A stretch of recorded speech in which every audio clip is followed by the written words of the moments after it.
പ്രിയപ്പെട്ടവരെ, നമ്മെ സംബന്ധിച്ച് വളരെ വളരെ ബുദ്ധിമുട്ടേറിയ ഒരു കാലഘട്ടത്തിലൂടെയാണ് പോയിക്കൊണ്ടിരിക്കുന്നത്.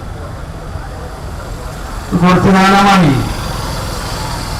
നമ്മുടെ ഡിമാൻഡുകളെ സംബന്ധിച്ച് അംഗീകരിച്ച് നൽകുന്ന കാര്യത്തിൽ, പ്രത്യേകിച്ച് പെൻഷൻകാരുടെ കാര്യത്തിൽ വളരെയേറെ അലംഭാവമാണ് കേന്ദ്ര ഗവൺമെന്റിന്റെ ഭാഗത്തു നിന്നും അതുപോലെ സംസ്ഥാന ഗവൺമെന്റിന്റെ ഭാഗത്തു നിന്നും ഉണ്ടായിക്കൊണ്ടിരിക്കുന്നത്.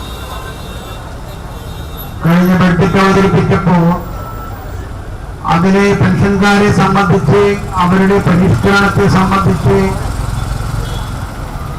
7 കൊല്ലം കഴിഞ്ഞിട്ടും അതിന് പരാമർശം ഉണ്ടായില്ല.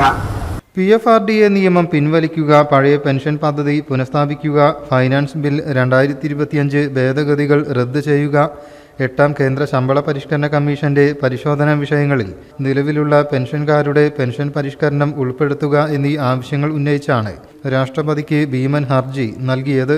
KSSPU ജില്ലാ അധ്യക്ഷൻ LJ ആന്റണി, ജില്ലാ സെക്രട്ടറി TK നാരായണൻ എന്നിവരിൽ നിന്നും KSSPU സംസ്ഥാന അധ്യക്ഷൻ AP ജോസ് ഭീമ ഹർജി ഏറ്റുവാങ്ങി. CGPA ജില്ലാ അധ്യക്ഷൻ PK മുരളീധരൻ മുഖ്യപ്രഭാഷണം നടത്തി. സംസ്ഥാന സെക്രട്ടറി CG താരാനാഥൻ, സംസ്ഥാന കമ്മിറ്റി അംഗം MK ദേവകി, ജില്ലാ joint secretary doctor KT Ali Askar, ജില്ലാ ഉപാധ്യക്ഷൻ KV സ്കറിയ എന്നിവർ സംസാരിച്ചു.